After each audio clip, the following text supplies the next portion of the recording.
Okay, so I wanted to make a video about Volcanic Fissure of snaking, the new skill added in 3.23 Affliction. I normally don't really make videos or anything in this forum, but having played the skill and witnessing the lack of video explanations or highlighting in general about this skill in combination with being a strength stacker, I figured I'd give it a shot and get the word out about this build, so to say. Being a strength stacker is nothing new, of course. It's not something I thought of. I have about 2,500 hours if played in Path of Exile. I wouldn't call myself experienced, but the power I'm getting out of this build, for me, it's the first build that really allowed me to kill Ubers. I haven't done all of them yet. I've done Uber Cortex and Uber Cirrus so far on this build.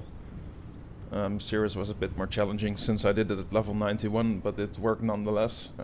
And it's mostly a skill issue, but put that aside. What I want to do with this video is basically explain a bit more the mechanics of Volcanic Fissure of snaking. I'll go into, I think, a Guardian map. I'll pick Eradicator maybe. And show you how the fissures work, basically how the targeting works. I'm not 100% sure on how the targeting works, but I'll give the general idea so you can see the potential, basically. What I mean with that is, if the path of building fully stacked up, for example, mine shows around 24 million DPS right now, but this is only counting the first, or in general, just the first hit, basically. That's it. That's the hit it's calculating in the DPS. But as you can see, that's the attack since I have multi-strike. It's going once, twice, 3 times, 4 times. You can, with the information of that this skill basically targets enemies, it's every attack is seeking out a different enemy, basically. What happens if 2 bosses, for example, or just a few enemies are close together, but not too close, I think. It will target one enemy and then it will jump to the next, and essentially you're getting overlapping fissures. Meaning that 24 million DPS can turn into 50 million or 48 million, for example. If it's a pack, for example, it's going to a third monster. It's difficult to explain. If it's hitting one enemy, it's hitting the second, and that's going to a pack somewhere over here, for example.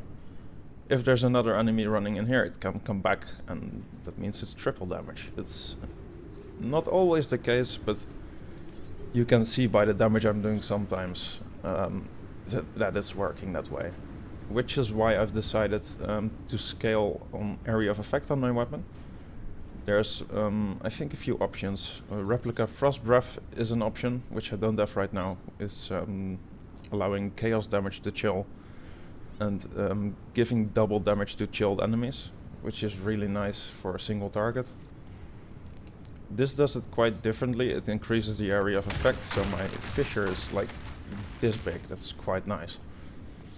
If it's overlapping multiple enemies, there's a bigger chance or a bigger radius in which the fissures can overlap on the enemies and basically double your damage.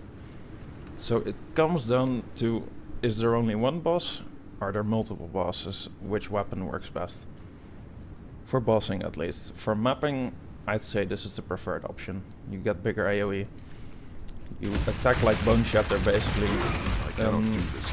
Holding Volcanic Fissure and Battle Mage's Cry, double pressing them basically. Just jumping around the map and attacking, and everything will die. It will clear ahead of you sometimes. You'll be attacking your pack and you'll run ahead and there's currencies 2 screens away. It combines a very, very good map clearer with a very good bosser. And it allows you to do wave 30 Simulacrum Deathless, the full Simulacrum Deathless. And it allows you to do blighted maps without building towers, just standing in the middle, attacking, and pressing despair every few seconds. I'll get into the despair mechanics, but it's mostly about this jewel right here.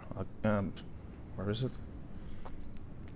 Balance of Terror with Withered on the spare, but I'll get into it later.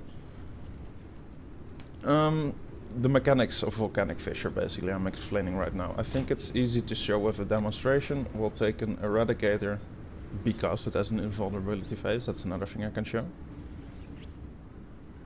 And I'll try to show how the fissure is targeting enemies, just to get the working of the skill out of the way in the first place, so we can understand why we're running this skill and not whichever other skill strength stackers like using. I'll try to play without Battle Mage's Cry first, which is doing this basically. You can see how it's targeting enemies. It's jumping from this enemy to that enemy to that enemy, and it's killed the pack over here.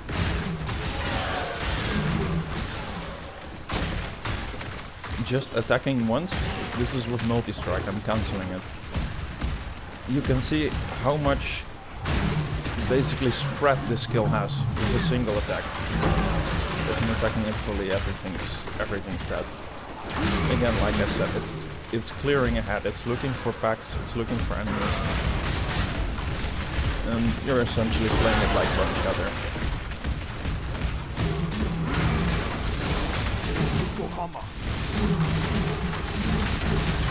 And you'll think maybe I'm missing some enemies, but I know from experience my strategy at the moment is boss rushing with Delirium, which Delirium is a piece of cake for this build considering the damage and the survivability as well. But I'm coming to the end of the map, and this will show at most 20 monsters remaining, and those would be the Delirium mobs that take the time to spawn, for example, or Ether mobs, you know. And I'm taking this very easy right now, but I'm already at the boss. As you can see, 27 monsters remaining. This is without really going for it that well. So in regards to mapping, it's fantastic. My move speed could be a bit higher, even with the Quicksilver, which if I ever get a Progenesis, which is not a priority, but if I do, I would drop the Quicksilver. But yeah, let's go to the Eradicator, and I'll show you a little bit, also without Battle Mage's Cry, my totems and everything, just to get them on screen for longer. Pre-attack, so they start spreading. They will go for him even if you're not attacking. The repetitions will basically just, try not to die. The repetitions will find him after he becomes vulnerable again. So you can pre-stack it. When he goes into his invulnerability phase, I don't know why it's taking so long. You can attack him while... Exactly, nice timing. If he comes out of invulnerability, I'm just attacking the ground over here. There's some... shouldn't be taking this much damage. He comes out of it, and he's gone. Of course, he has tons of phases. It feels like the tankiest Guardian, but...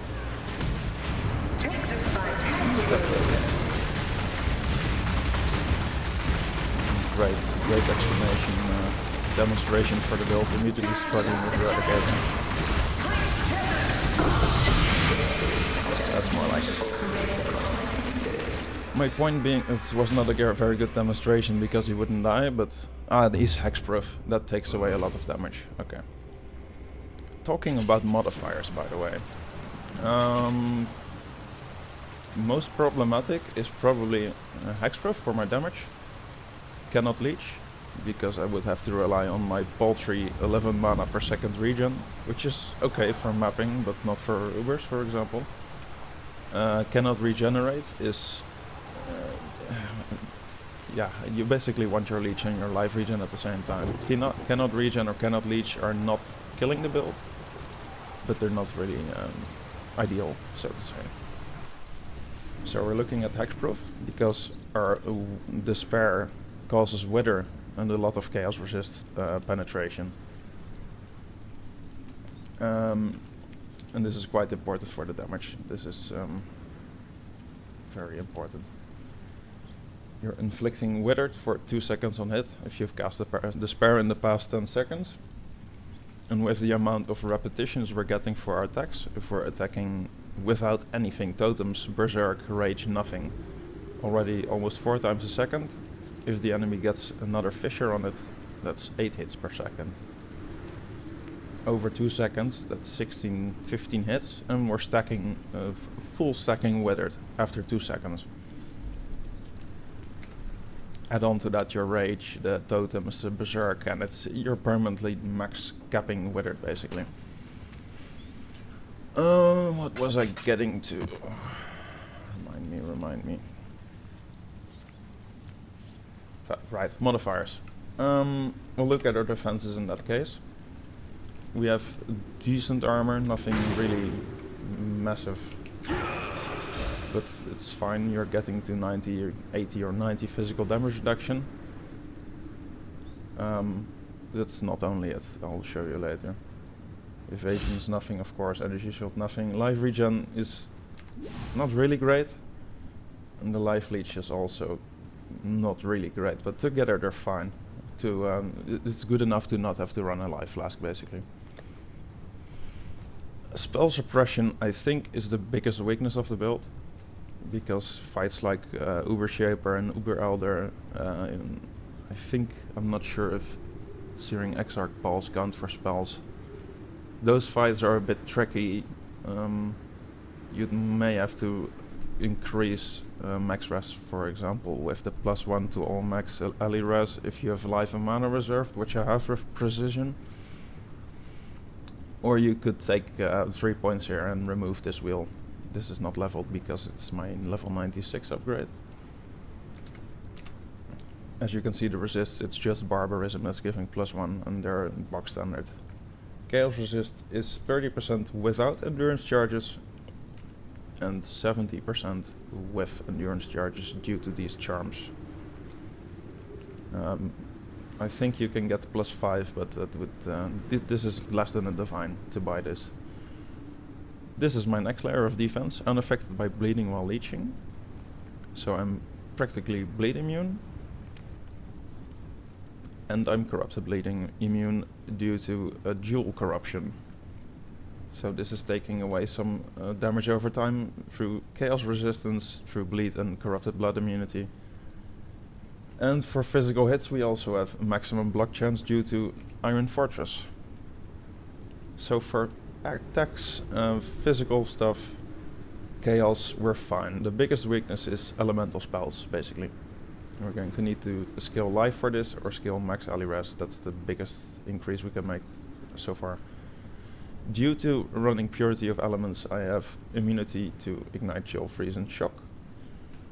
I cannot be stunned due to the Juggernaut Ascendancy Unstoppable. And this is also preventing any other ways of reducing action speed except for those weird specific debuffs. So defensively it's looking pretty solid. It's not perfect, it's not unkillable, but it's pretty good. In terms of damage, it's easiest to just view the POB. I can't really go into detail here since, yeah, there's quite a few conditionals, but expect with the build I have right now, with Berserk, it's max 24 mil per fissure, per hit, and without Berserk, 17 mil. So that's pretty solid. For mapping and Delirium, that's already enough. For bossing, it could use a little bit more. Generally, if you want to do uber bosses, you're going to change around a little bit here to take away maybe some accuracy and turn it into max ally res. Or convert some to health points, whatever.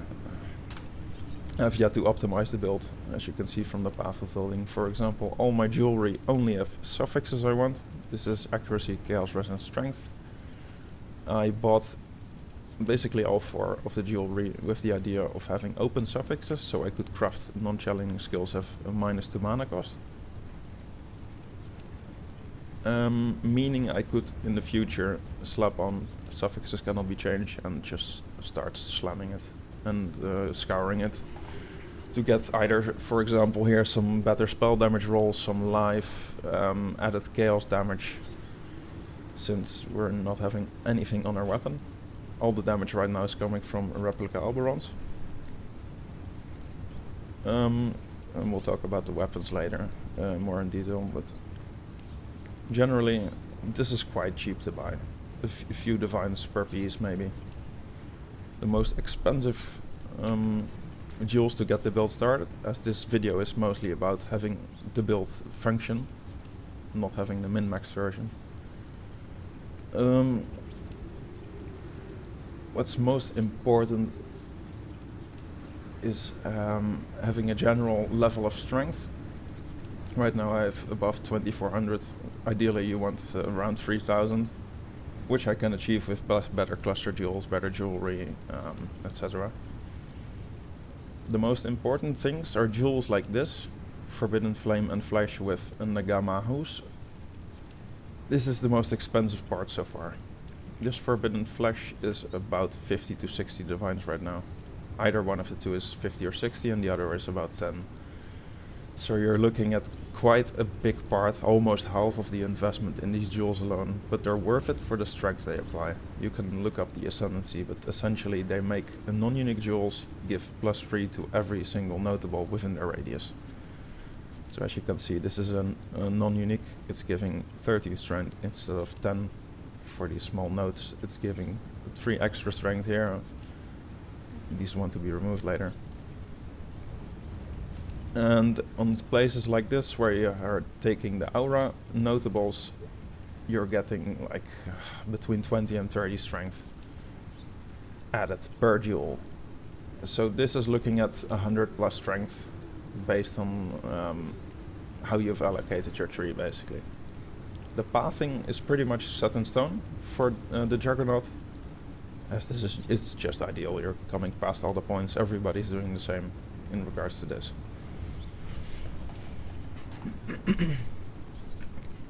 So the biggest investment of the build is probably the jewels. The helmet also, it depends a little bit on how good the prefixes are, but the suffixes increase crit per strength and accuracy equal to strength. This is super important, basically required. The nearby enemies have a negative chaos resist is also very good, but if it makes you spend too much money, you could skip this. And the last rare item we have here is the mace. The weapon you're using is going to be a mace, most likely, due to the skills you can get. For example, Overlord is producing Fortify for us. One attack is instantly basically 20 Fortify. Not one attack, but it's almost instant. Expansive Might could give you more area of effect for standing still for 5 seconds, 50%. This is very useful for invitations, for Blight, for Delirium. When you're just standing still and attacking, it's covering more of the screen. And this is not so much for maces. I think it's a shield one actually. Veteran Defender is nice. Martial Prowess is also always nice for good damage. Fuel the Fight for Mana Leech. And Weight Advantage, which is just giving strength and a small chance of double damage. The maces are nice for area of effect.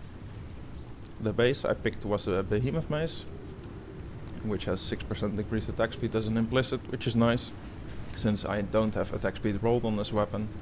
This can be crafted for, I'd say, 3 to 4 divines. I rolled mine very quickly with 5 essences of spell damage, until you get the area of effect per strength mod, after which I annulled it twice, and of course I got the right mods, why not. Then I multi-modded crit and attributes and penetration, and that's basically it. It's a 3-ish divine weapon. I'd sell it for 5 or 6, I think. Maybe more, since there's none of it. But you can go crazy with this by rolling attack speed and crit chance naturally, and then just crafting chaos penetration. That could achieve a lot more damage. But this is cheap. Gloves, Oscar replicas, Alberons as boots. Iron Fortress's chest and the Red Blade Banner Shield are pretty much mandatory. This is just standard. As far as flasks go, Basalt for armor, a Diamond for crit chance, Bottled Faith for crit chance and increased damage. And then these two, I guess, these are the two least important ones. I think it's just attack speed, movement speed, and of course move speed. This is probably better for mapping. If you're going bossing, you could put a Progenesis and maybe a Granite Flask here, or something else to reduce elementals, maybe an Amethyst even. But since I have 2 Amethyst rings and Chaos Res in one of the rings, it's not necessary for me. And I'm getting 70% Chaos Res. So, I'm trying to really sell the build.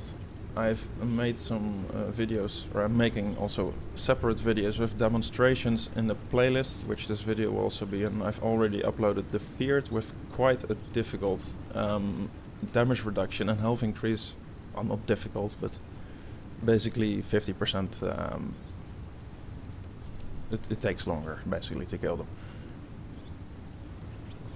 And I will be uploading some more. For now, I think I'll finish this by doing a normal Cortex, just to show off a little bit. It should be good.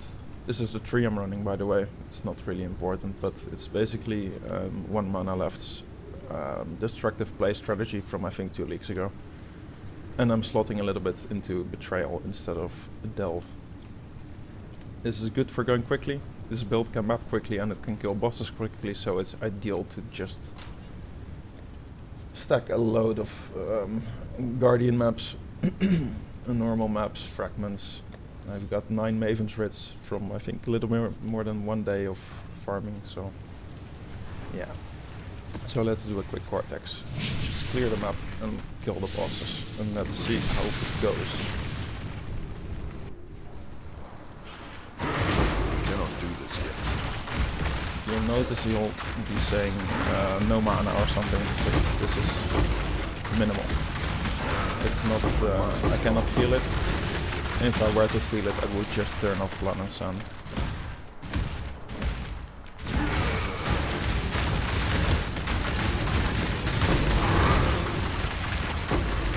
Get the mods increase damage, attack speed, move speed, chaos resistance. Okay, so they're a little bit tankier. This should be fine. I should not loot. I'm turning off the loot so I can get to it. And we'll check at the end of the map if there's any monsters remaining. I assume there will be, since it's like a maze. There's more. Yeah, I should be picking them up, but let's just get to it. I'll pick them up after.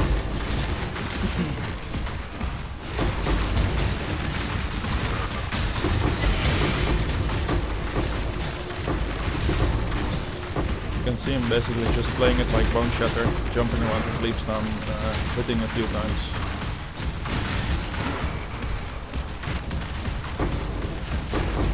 And just moving on. The monsters will die.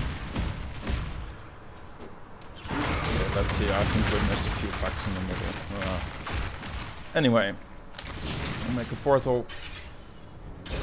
What And let's secrets go. are you hiding in So that again, normal murderous Cortex, mind? level 83, monster damage, monster attack speed, and chaos resist for a little bit of damage reduction for them. Valdo had some ingenious fine. designs So, hidden in dropping his totems, clicking Blood Rage, pre-attacking, and as soon as he's vulnerable, I press Despair, and he's gone.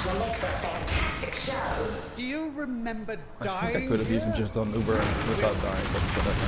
Never mind. It's embarrassing. Not paying attention. This, the realm of the past.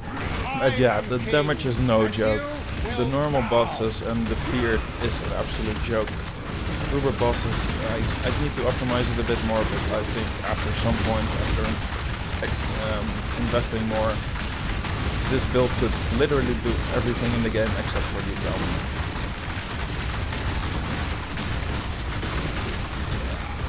I could just stand still. take a sip of water.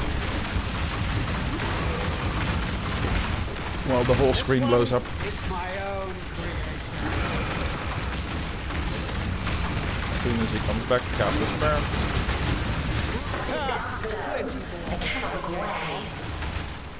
Face your You destruction. can see my life regeneration is nothing special.